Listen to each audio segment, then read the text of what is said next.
This is Switched On.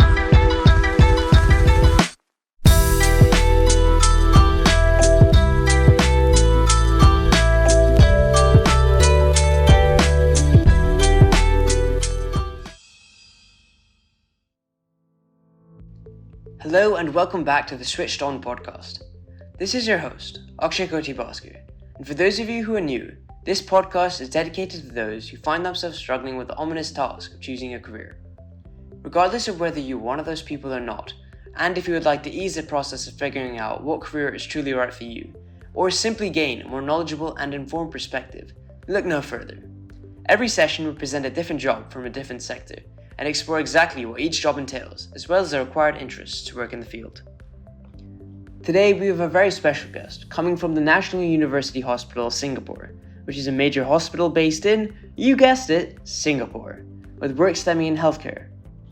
Dr. Rishi Malhotra is an associate consultant as well as the assistant program director of the Orthopaedic residency program. As an associate consultant, he typically manages patients in the clinic as well as those admitted through the emergency department, performing surgeries when indicated, while his job in the residency program means that he assists with the real-life training of new doctors. Dr. Rishi specialises in paediatric orthopaedic surgery, which involves the skeletal and muscular systems in children. He graduated from the University of Nottingham in 2009 and worked in the NHS system in the UK for 3 years. After completing his MRCS surgical degree, he migrated to Singapore in 2012 to pursue a career in orthopaedics. In 2022, he joined the National University Hospital full-time as an associate consultant in the paediatric orthopaedic division. Dr. Rishi has had an active role in research during his career and has published over 20 articles in orthopaedics. Welcome, Dr. Rishi, and thank you very much for being here today on this podcast. It's a great pleasure to have you here. Thank you, Akshay, for having me. It's great to be part of this big opportunity. Okay. Firstly, Dr. Rishi, I think the listeners are probably most curious as to why you do what you do. How did you initially become interested in this field or profession?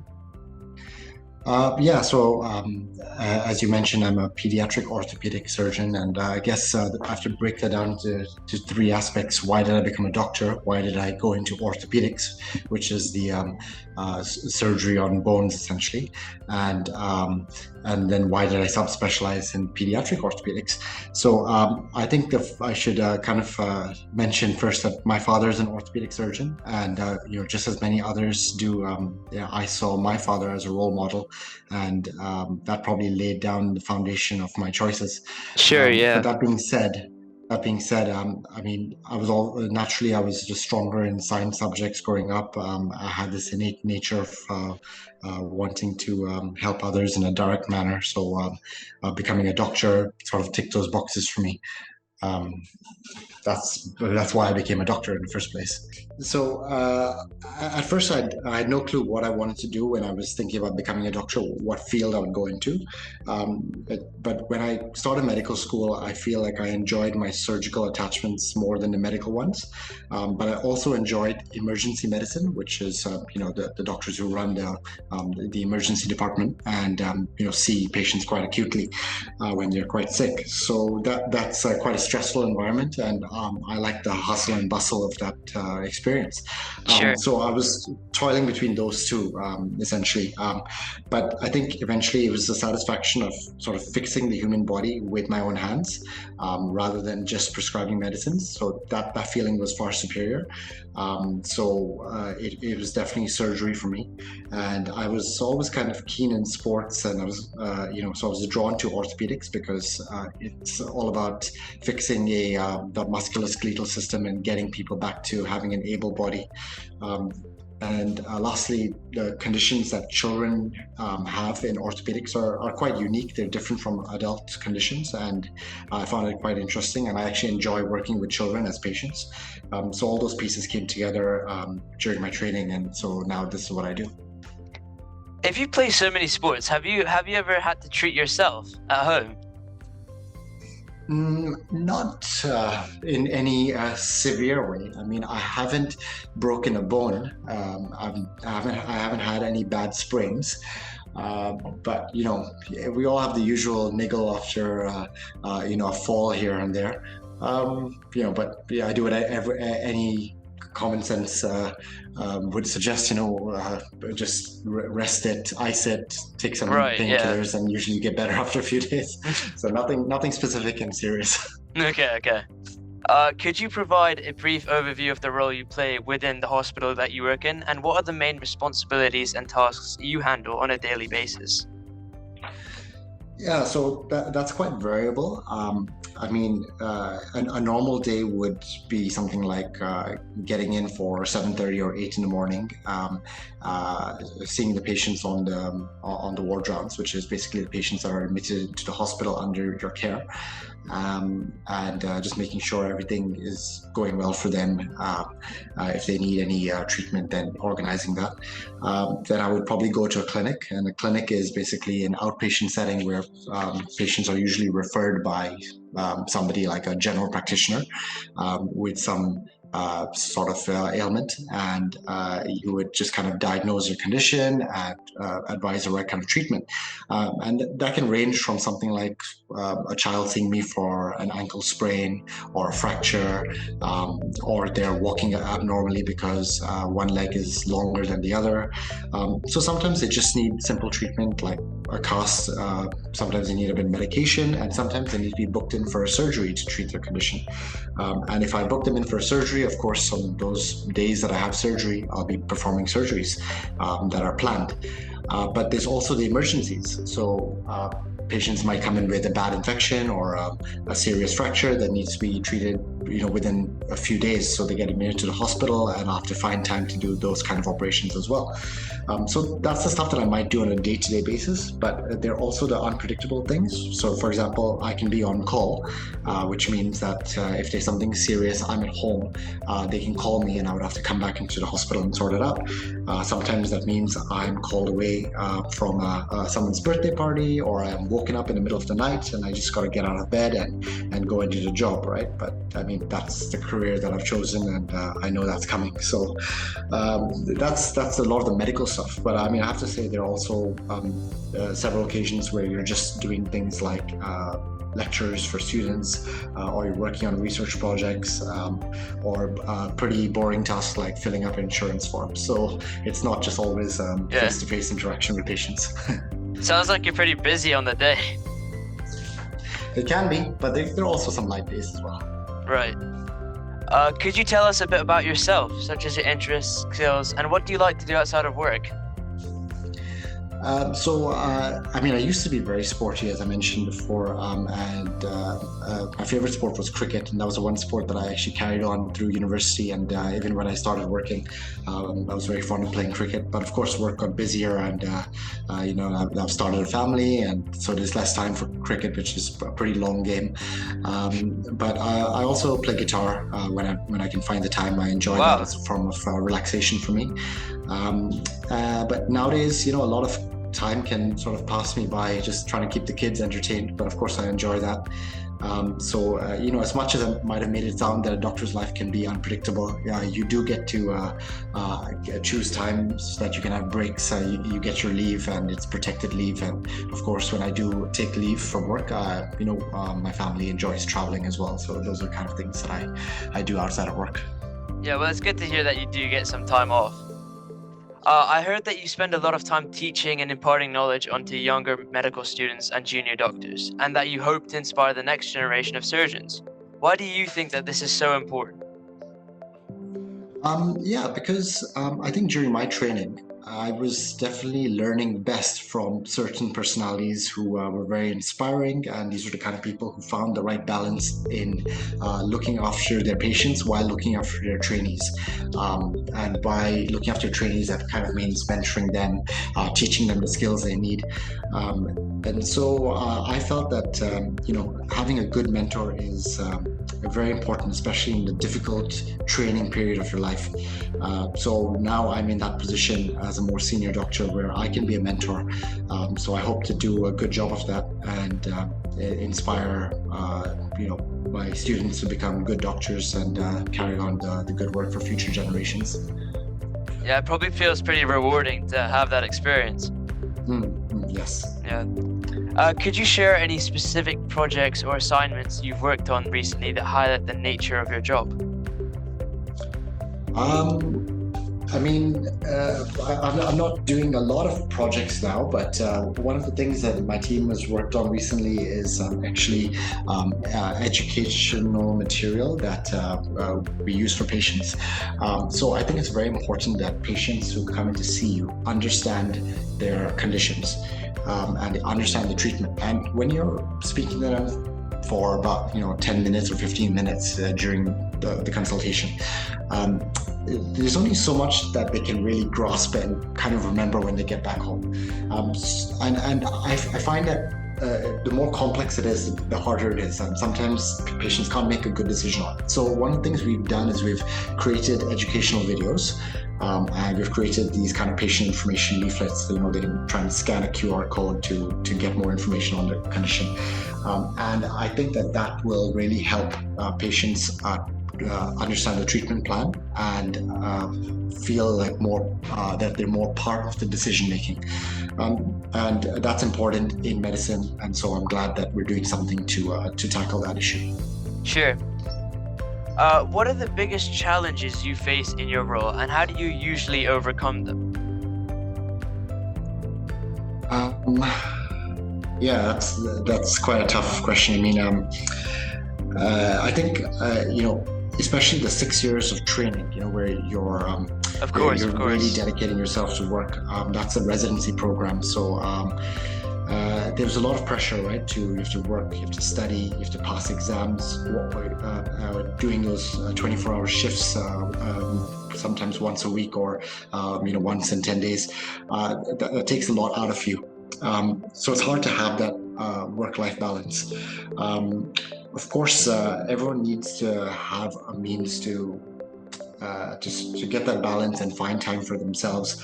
I have colleagues who have run marathons and trained for triathlons and things, and that of course requires a lot of commitment, but they manage to find time for it. So I think it can be done if you have the right support. I'm very fortunate that my wife was very understanding, and she was able to take on a lot of the responsibilities at home and the responsibilities of parenting to enable me to get far in my career and support me. I think you just need to find a good support system, and you need to be able to talk about your challenges with your mentors, with your friends, your colleagues, and get that out there. I mean, some of my colleagues have needed professional counseling. Because now that's quite widely available for doctors, because everyone knows that the job can be quite stressful, and I think everyone needs that sort of release. And of course, simple basic things like practicing mindfulness would be helpful. I don't do a lot of that personally, but I do enjoy, like, if relaxing with like a movie or going out with the kids. It helps me take my mind off work. So those are some of the things that I do, but everyone finds their own way to release the stress and to keep going with the job. Would you say it's fairly common that doctors take counseling to deal with their stress? I think it was a taboo for a lot of people, especially in the older generations, because the concept of burnout for doctors was not so well understood until recently. That we can be so overworked and have so little time for ourselves that it actually gradually causes us to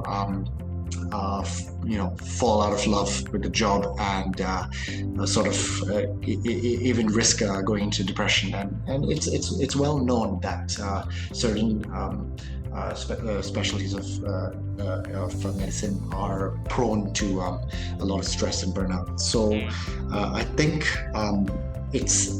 people are more aware now, and they're more receptive to the fact that they need help, and it's better to just sort of go for counseling earlier rather than wait for problems to get worse, and then it's quite hard to come out of it. I mean, sometimes people have to take some time off work, for a few months just to recover from the buildup of stress. So it can happen. It's not very common, but I think people are more aware of welfare, and employers in the hospital are looking out for the junior doctors, and that's a very good step in the right direction to make sure that we're safe.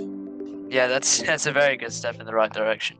On the flip side of that, are there any particular aspects of your job that you find especially rewarding or fulfilling? Of course, just seeing patients get better. I mean, that's why we went Of course. into this field. You see patients get better. Patients are very they want to get better, and if you help them down that path, then they're very grateful, and that certainly is a rewarding experience on its own. For me, it's also to some extent it's teaching, because you kind of get that appreciation from students as well. It's always nice to get a thank you card, after you've been teaching a group of students for a while. So those are things that make the job feel quite rewarding for me. You mentioned earlier that doctors are typically associated with inflexible, long working hours. Does your job typically allow you to spend a lot of time focusing on your hobbies and your family? So I think now it's better, but when I was in training, it was definitely difficult, like I mentioned before. The hours can be quite long. Your typical day can be 12 hours, and Wow. so you're often working longer than that, just because not because you're made to, because you feel you have to at times. It's a dangerous choice to keep making, but everyone's guilty of that, because we want to do our best sometimes. So we're coming in earlier to prepare for our rounds. We're going back later to make sure everything's okay for our patients. So it can commonly stretch out. And not to mention, well, at least in Singapore, the culture is that you often have to round on weekends, whereas in some other countries that's not the case. The weekend is only for those who are on call on that day to do the work. So the hours can be quite long, and when you do 24-hour shifts like we do in Singapore and like they do in the States, then it does get quite tiring. So it disrupts life a lot. But things are better now that I'm more senior, and I don't have to do the stay-in calls for 24 hours. I'm at home sometimes. I'm at home all the time, and I'm only called in if the team in the hospital are unable to manage something a bit more complicated. And I would say that probably on average happens once or twice a month. So it's infrequent. It's quite manageable, and at least my time is a bit more predictable, so I can spend time with family and I can do things that are important to me as well. Well, that's good. You've kind of passed through the storm there, I guess. Definitely. Yeah. Could you describe any other common misconceptions or myths about your job or industry that students may have, and perhaps debunk any? I don't know what there is to debunk. It depends, what people think of the field. I'm not sure, but what I can say is if what you think about medicine is what you watch, what you think from watching TV serials, those medical dramas, then it's not like that. I've watched some of those shows. I'm thoroughly entertained myself, but it's way too dramatic, and that's not what real life in the hospital is like. So, that's the only thing I would say. Okay. For students wishing to apply for a job in the medical field, what would you recommend as the degree they should aspire to attain? And what advice would you give to students who are considering a career path similar to yours? So going down this path is, I can speak from my experience going to a medical school in the UK. It's a bit different in different parts of the world, but I was applying for medical school in 2002, 2003, so that's a long time ago, and I'm sure things have changed a bit, but the first thing I would say is you have to be certain about your choice, because if you are sure about it, you need to start thinking ahead of time. I would say you need to have the seeds of that thought for at least a couple of years before you finish school, because you need to prepare for it.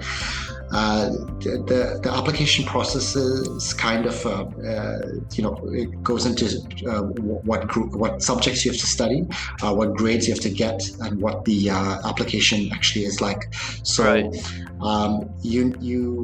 most of the UK universities would require that at an A level you need to have subjects in chemistry and biology and one other science or math subject, and the sort of minimum grades can be like you need 2 A's and a B or 3 A's to be accepted, and for those who do the IB system, you're looking at IB scores of 35 to 45 on as sort of a general range.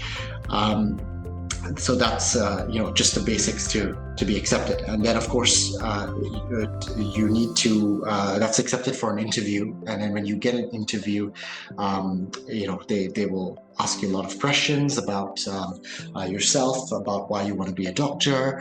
They might bring up some controversial things, like the classical one that they often ask about is your opinion on abortion or euthanasia. These are always ones that get people thinking, and It's always a good one to debate. And I think if you have had the opportunity to do some work experience, it is important for you to first kind of know what you're getting into for your future, and also it shows commitment to the universities who are interviewing you.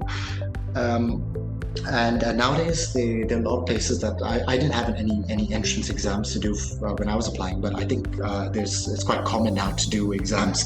But these exams are not medical questions that they ask. They're sort of more aptitude assessments. So they'll give you a story and ask you questions, and these stories have nothing to do with medicine. They're just assessing your comprehension, your reasoning, and how quick you can do it, because obviously there's a time to it, and I think there's 200 questions in 2 hours or something a bit crazy like that. Like I said, I haven't done these myself, but so if you know what kind of tests you're going in for, you should prepare for them. You should do practice tests, and I think it's important if you have a guidance counselor in your school, the ones that prepare you for your university journey.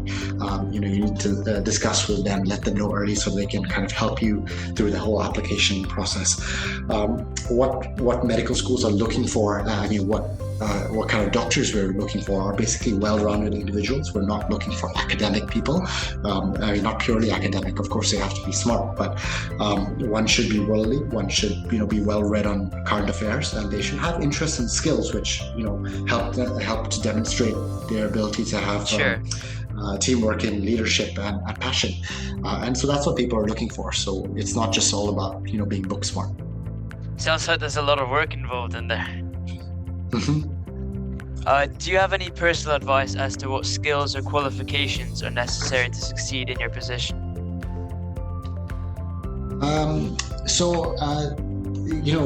The personality of a doctor is quite variable. So, for example, for a surgeon, it's natural to think that yes, you need to have a good hand-eye coordination, steady hands.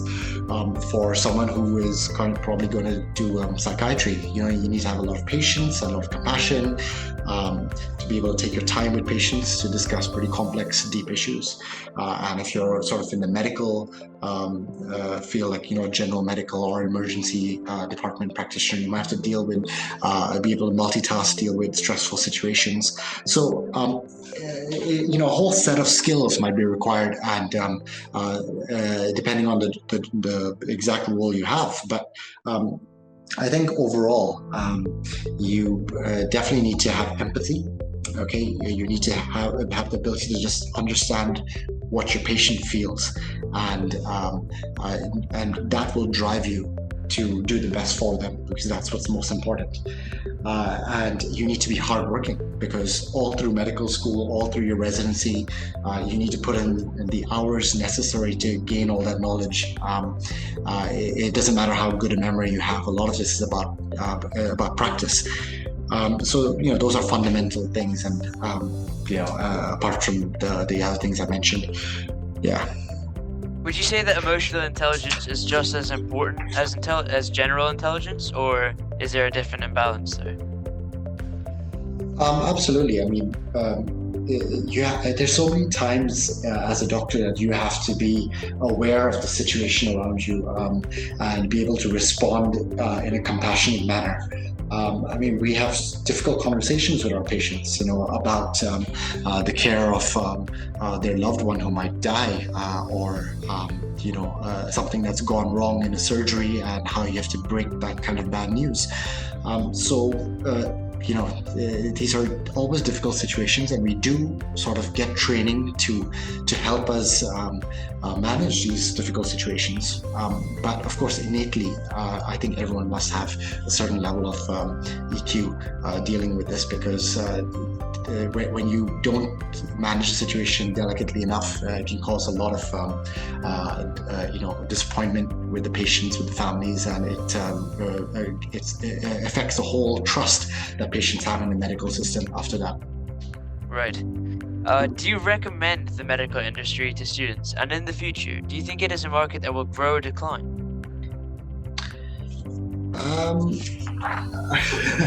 Well, I mean,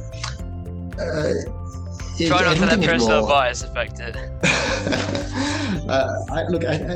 In terms of, is it a market that will grow or decline? It's as long as our population is increasing and people are living longer, there's always going to be a demand for doctors. It's as plain and simple as that. Maybe what kind of doctor is more required might change over time. Just to put that in perspective, for example, if the world was to suddenly ban smoking, and no one smoked anymore, the number of cardiovascular diseases that happen because of smoking would significantly go down, and you may not need so many cardiovascular surgeons and cardiologists because there won't be so many conditions for them to treat. And on the other side, mental health is becoming such a big thing nowadays in the world, and so maybe the need for psychiatrists is going up. I think personally, people are always falling down and breaking bones, so an orthopedic surgeon is always going to be in demand. I don't think we're at that stage where robots are going to replace us. I think the human touch is still necessary. So but who knows what's around the corner, in the next few decades. If you were to start your career over again, is there anything that you would change? And would you stay in the same sector and still be a doctor? I've definitely asked myself that question a few times, when things have been a bit stressful, have I made the right choice? But I mean, as it stands right now, I think, yes, I have made the right choice, and I'm happy with what I've achieved so far.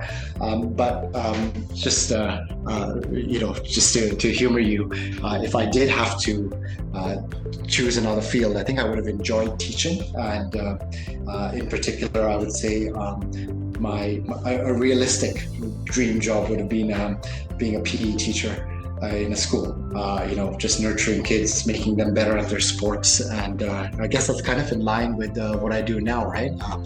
Treating children and making them able-bodied. Nice. Where do you see yourself in 10 years' time? I mean, I know this is a general question, just to try and answer as best as you can. Sure. In 10 years, I hope I just have had a lot of great experiences professionally and personally, just doing what I'm doing now, but just doing it better. I don't really have any very large ambitions for myself, but just want to be doing what I love and still enjoying it. Do you reckon you'll be a senior consultant by that time? In 10 years, I should be, yes. But it's not about the title. It's just about what I feel that I'm making a difference. Sure, of course. I felt that when I was a junior doctor. I felt that when I was a senior trainee, and I feel that now. And so, as long as I continue to feel that in 10 years' time, then I'm on the right path. Fair, yeah. Lastly, do you think you could share any resources or organizations that students can explore to learn more about your industry? It's always good actually if you have a friend or a family member who is in the field and can give you their personal experiences, because that's quite real. But I mean, nowadays, a lot of junior doctors have blogs and podcasts like this, and YouTube channels, and they give pretty good insights into their life. So I mean, I don't recommend a specific one, Sure. but it's all out there. If you go on YouTube and type in junior doctor, for example, you'll get lots of real stories, and that's a really good way to appreciate what it is to be a doctor and the path to get there. So I mean, that's probably all I have to say about that. Yeah, the internet's a real help nowadays, isn't it? Yeah. Thank you very much, Dr. Malhotra. It was a real pleasure talking to you. I hope you had a good experience on the podcast. Yeah, thank you. Actually, that was very insightful for me too, and I'm glad. I hope this is helpful to those who are listening, and I'm just glad I could be part of this today. So thank you for having me. No worries. Well, that's all we have for today's podcast, ladies and gentlemen. A big thank you once again to our guest today for agreeing to be a part of this podcast. And until next time, this is the Switched On Podcast.